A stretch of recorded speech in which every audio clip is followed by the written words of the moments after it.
My name is Angela Murjani, and I'm sure that by the end of this lesson you are going to know a lot more about this poem and the poet who has written it, whose name is Dylan Thomas. Now, this particular poem is one of Dylan Thomas's most popular poems, and this is because he has dealt with the universal themes of grief and death in this poem. He also talks about the deep pain and sorrow that one feels when one is experiencing the imminent death of a loved one. Confronting the reality of that impending death is not easy, and this is one of the main reasons that this poem has been so popular with people through the years, because the emotion is not new. The emotion is not alien. People all over the world of whatever age, whatever economic strata, whatever social level will at some point in their lives experience death. And so when Dylan Thomas talks about this death that's going to happen to his father, we can relate so well to him at every level of his emotional turmoil. During the course of this poem, he talks about many other kinds of men, different from his father: wise men, good men, grave men, men who have made an impact upon this earth through the things that they did, men who have been acknowledged by society. But in spite of the impact that they made, and in spite of their own personal struggles with death, there came a time when they had to succumb to this same death. It kind of shows us that the rules of this universe, the laws that govern this universe, are unrelenting and they apply to everybody, and everybody must go through them. It shows us how small and how insignificant human beings are when compared to the expansiveness and the extent of this whole universe and the laws that govern it. Ultimately, the poet makes an urgent appeal to his father. Through this poem, he's trying to tell his father not to give in to death, not to succumb to it, but to fight against it and to battle it with every last fiber of his being, every last iota of strength that he has. But in a sense, this is a paradox, because while urging his father to fight death, he also talks about how all the other men who did fight death had to give in at some stage or the other. Here in this poem, Dylan Thomas is comparing the span of a life to the length of a day. And then, as a corollary to that, he compares death to the coming of night. So when he urges his father strongly at the end of this poem, rage against the coming of the night, what he's trying to say is, Father, with everything that you have, try to keep death off. Try to stave death away for some more time.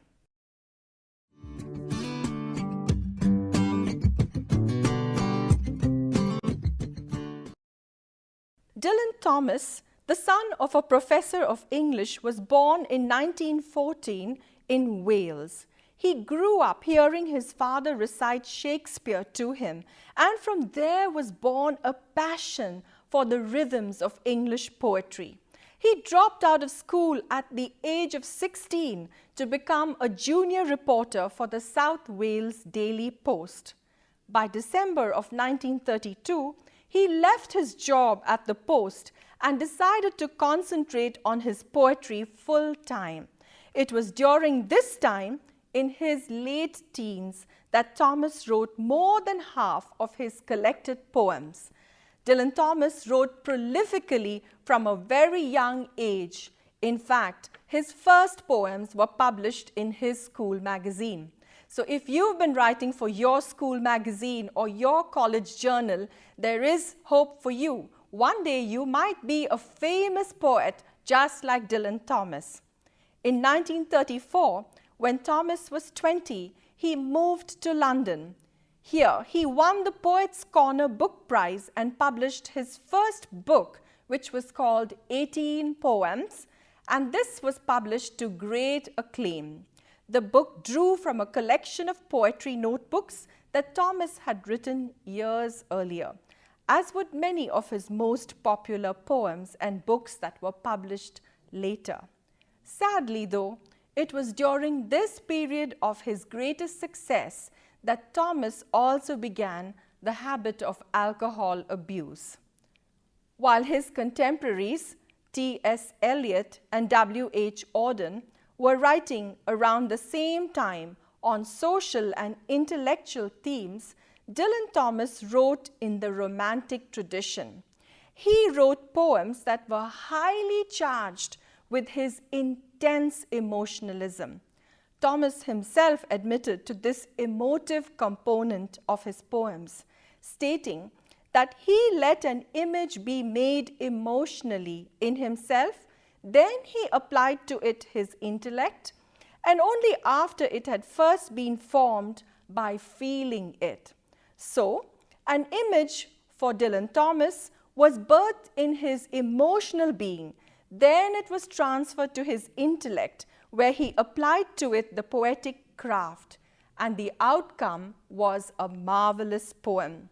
Some critics have commented that his poems are a product of his emotionality, and we will see while we study this poem today how true that statement is. Thomas often visited America on poetry reading tours, where he was extremely popular. You can hear him read one of his poems on YouTube, even this one, by clicking on the link that has been mentioned after the lesson. Thomas Dylan's flamboyant personality, his singing Welsh accent, his heavy drinking, and the tremendous depth of feeling with which he read earned him the reputation of being the archetypal romantic poet.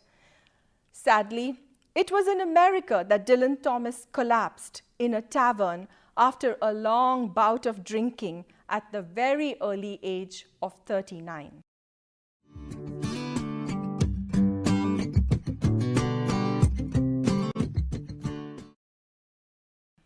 Now let's take a closer look at the poem, Do Not Go Gentle Into That Night. Structurally, this poem is called a villanelle. A villanelle is a structure of poetry that is borrowed from the French. Typically, a villanelle is a poem which has 19 lines. It has a very limited rhyming scheme with only 2 rhymes in it, and it also has a musical quality. A villanelle can include a repeated refrain, and this poem has 2. That is, the repetition of an idea or a saying again and again through the poem. The 2 refrains in this poem are Do not go gentle into that night and Rage, rage against the coming of the night. This poem has no title, but the first refrain, Do not go gentle, is used as a title for the poem. Do not go gentle into that good night. Old age should burn and rave at close of day. Rage, rage against the dying of the light. Though wise men at their end know dark is right, because their words had forked no lightning, they do not go gentle into that good night. Good men, the last wave by, crying how bright their frail deeds might have danced in a green bay. Rage, rage against the dying of the light. Wild men who caught and sang the sun in flight and learned too late, they grieved it on its way. Do not go gentle into that good night. Grave men near death who see with blinding sight, blind eyes could blaze like meteors and be gay. Rage, rage against the dying of the light. And you, my father, there on the sad height, curse, bless me now with your fierce tears, I pray. Do not go gentle into that good night. Rage, rage against the dying of the light.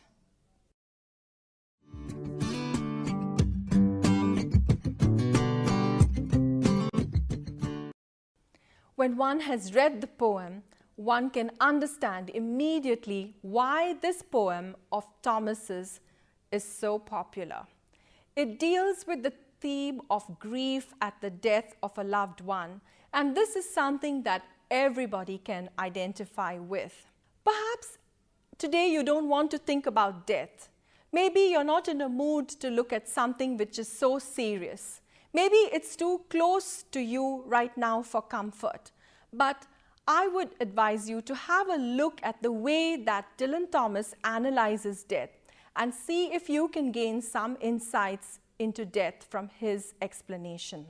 The second reason that this poem is so popular is because it also has the theme of encouragement.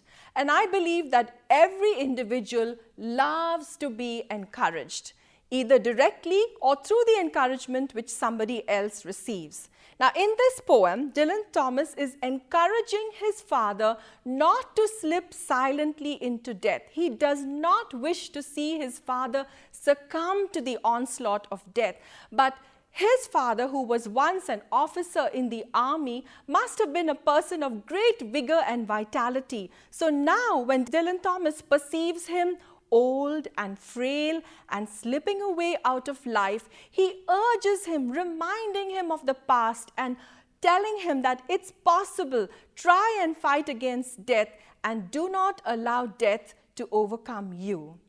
Now, for me personally, this poem really touched a string in my own heart because my own father was a colonel in the army. And I had watched him as a young girl, my heart swelling with pride as he took the salute on a Republic Day parade. And he was full of that same vigor and strength which Dylan Thomas talks about that he had once seen in his father. And then it was heartbreaking when I had to see this same person that I had known and loved. And I knew him even now and I loved, but now he was weak, frail, dependent, keeping very poor health, and there was this dilemma inside of my heart and inside of my mind. Was it good to hold on to him? Was it good to have him at any cost, at all costs, even to see that prime of his life gone now, even to see that independence drawn away, to see his strength slowly ebbing away? Or would it be just better to remember him the way that he was when he was young and strong and commanding in his posture and in his personality? Now, this is the same thing that Dylan Thomas is talking about today, and he investigates what actually happens to us emotionally when we are confronted with the death of a close loved one in our families.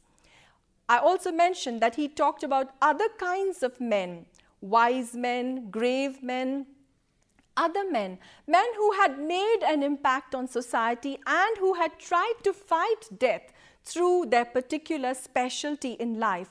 But then again, it seems paradoxical that Dylan Thomas says in this poem that death overtook them, death overwhelmed them. So what then is the message of this poem? On the one hand, it seems that Thomas is trying to encourage his father to battle with death and to fight it, to keep it off, to stave it away. And on the other hand, he's saying, even though other people have done the same and they have fought death, they have died. What then is the message?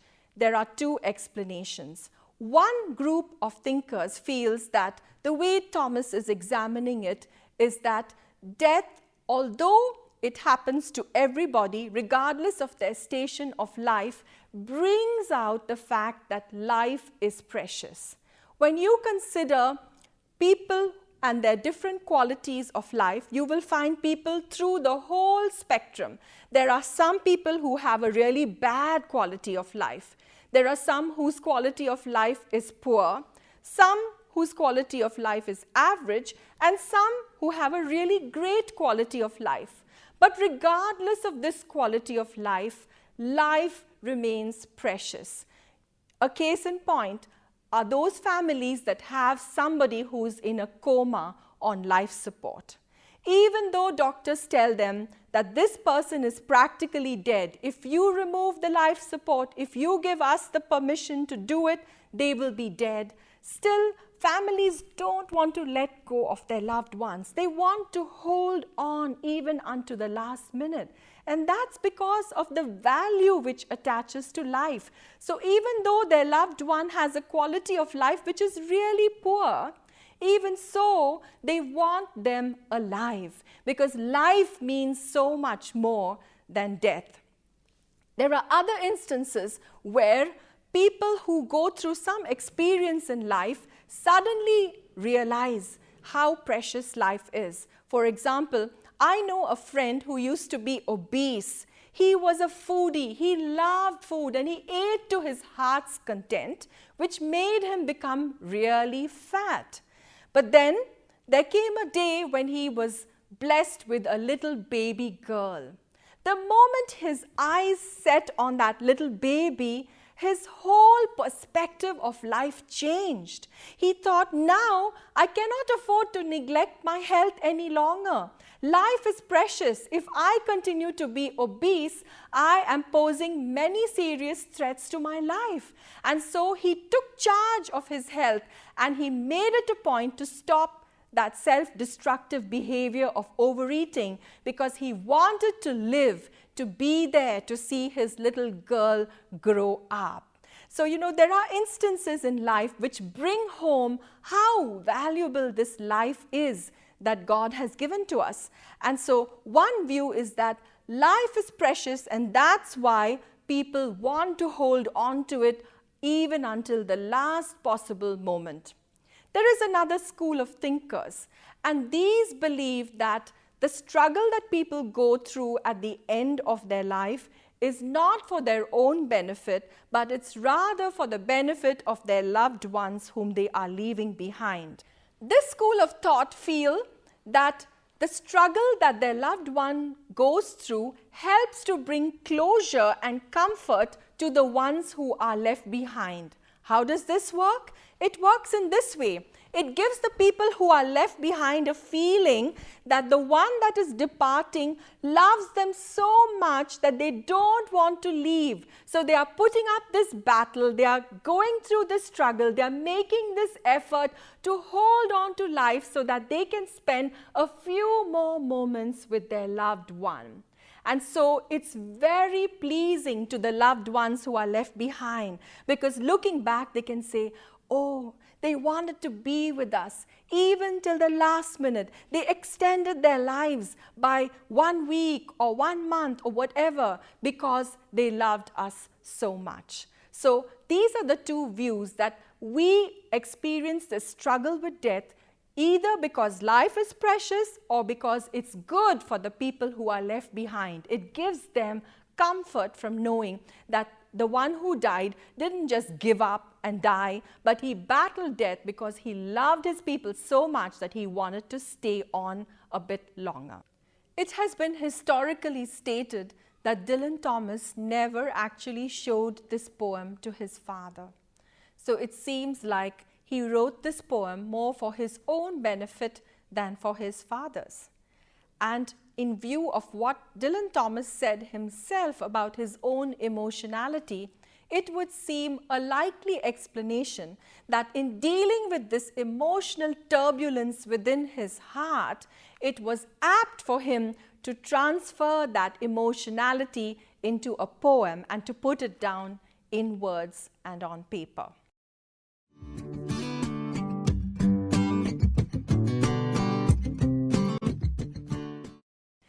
Dylan Thomas now takes up 4 different kinds of men: wise men, wild men, good men, and grave men. All these men have left a mark upon society. They have been acclaimed for being excellent in their own field of expertise. And Thomas tells us that each one of them, in their own way, did put up a real struggle against death. Ironically, the poem also tells us that these men died. Yet, in spite of giving us these examples from the lives of these 4 kinds of men, we find Thomas pleading, urging his father to rage against the coming of the night, which we have understood to be death. So the poem seems to suggest that even though Dylan Thomas is asking his father to rage against death, his raging will ultimately be ineffectual in the relentless face of death. Speaking of the wise, Dylan Thomas says that all wise men have been bestowed with a measure of wisdom. They have used this wisdom to throw their light upon certain dark issues that confront average, normal people in the world. There are many things which average people don't understand. But when the wisdom of the wise is applied to those situations, there is clarity, there is light, and then ordinary people are able to understand complex things because of the wisdom which is granted to just a small group of people.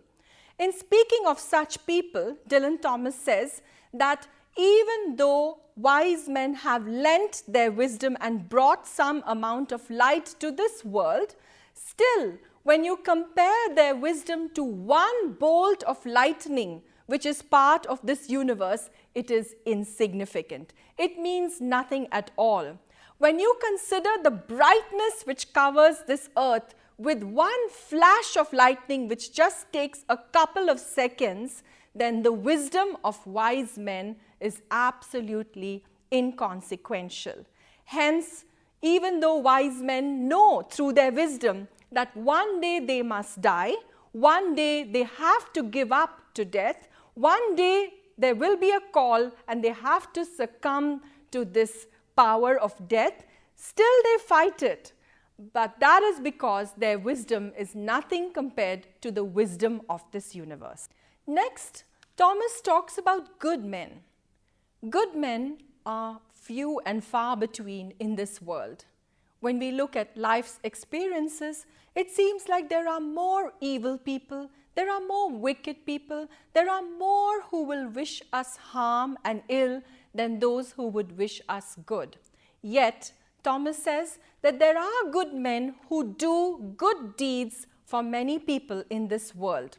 However, once more, these good men's deeds are very frail or delicate or insignificant compared to the vastness of this earth. Dylan Thomas calls this earth the green bay. When we look at the earth as a green planet, green stands for bounty. Green stands for the plenteous bounty of this earth. When we think of the goodness which has come from the earth to everybody, regardless of who they are, regardless of how good or bad they are, the earth provides sunshine, the earth provides rain, the earth provides food, the earth gives us the resources to have our shelter too. The earth is so plentifully bounteous towards us. So when you compare the good deeds of a good man to the bounty which earth has given us, again, it just diminishes into a nothingness. So even though good men have lived in this earth, good men have tried to do their measure of good deeds to other people, yet when you look at it against the vastness and the immenseness of this universe, their good deeds are really very tiny and insignificant. The third group of men that Dylan Thomas takes up are the wild sort, the free-spirited type of people. Those, he says, who felt that they could take on the sun, they could take on nature, that there was nothing that they couldn't do. And Dylan Thomas says, nature looks upon them and laughs because she says, how foolish that they could even think that they could impact nature at all. How foolish if a man could think that in his smallness he could do anything that would make a difference to nature at all. So even if a man is wild-spirited, he can have no impact at all upon this universe. Then again, there are some men who are very grave or serious. Their view of the world is very solemn. They take everything so seriously and they are very highly strung. In the lives of such men, you will find that there is little or no joy and no happiness whatsoever. But to their great regret, they find that when they come to the end of their lives, such a view of life was futile, because even some people who are seriously handicapped, like people who are blind, can find great joy in their lives if they look at it with the right perspective. So what Dylan Thomas is trying to say is that at the end of their lives, it comes as a revelation, as a sudden flash to these grave and serious men that they have lived their whole life for seriousness, for gravity, and they have lost out on the fun element. They could have enjoyed their lives, they could have been joyous and happy, but because their view of life was so grave, so serious, they have missed out on a lot. What is the outcome? They must die just the same as every other kind of person.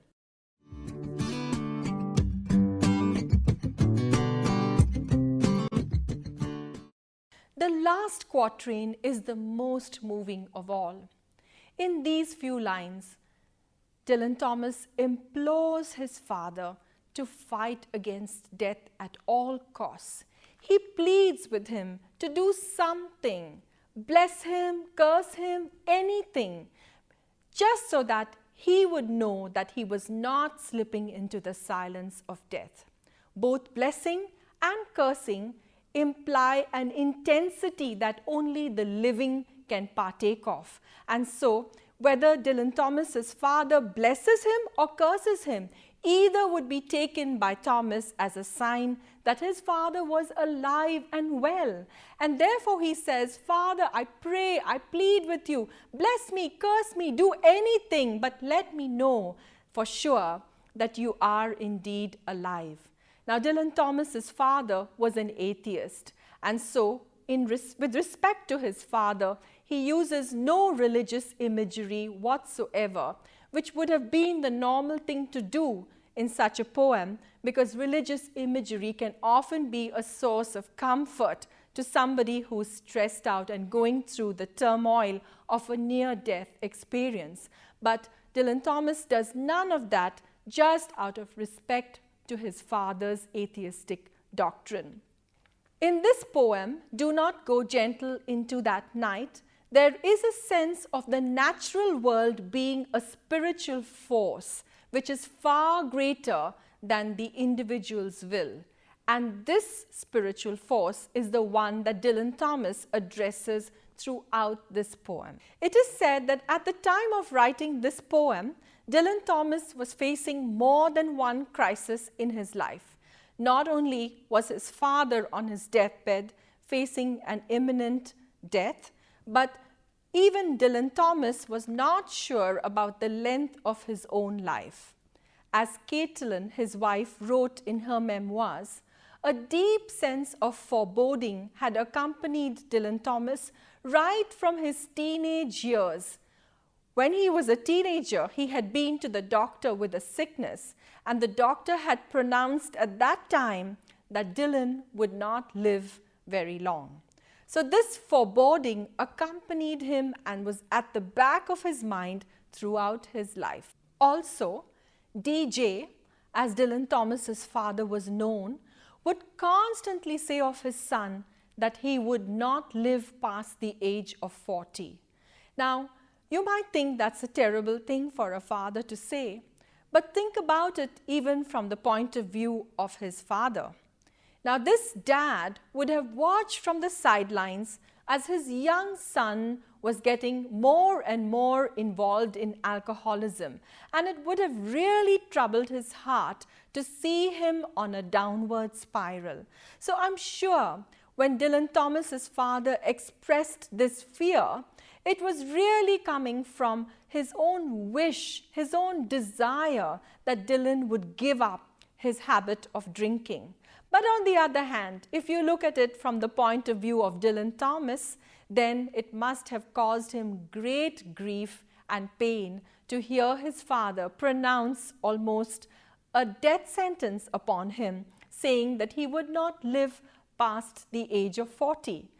I'm guessing that this is the curse which Dylan Thomas refers to in line 17 of the poem when he says, "Father, either bless me or curse me." He must have gotten so used to hearing his father speak these words that now when his father was approaching death, it didn't matter any longer. He was saying to his father, "Say something. I'm used to you saying the negative thing about my life not going beyond 40. So say it. It doesn't matter. This or that. Bless me or curse me. Either way, just let me know that you are alive. Critics and psychologists tell us that speaking about situations that have been extremely painful can have what is called a cathartic effect. That is, it releases the pain and we are purified from it once and for all. Perhaps Thomas mentions his father's ominous words to him that he will not live beyond the age of 40 just to achieve such a catharsis in his own life.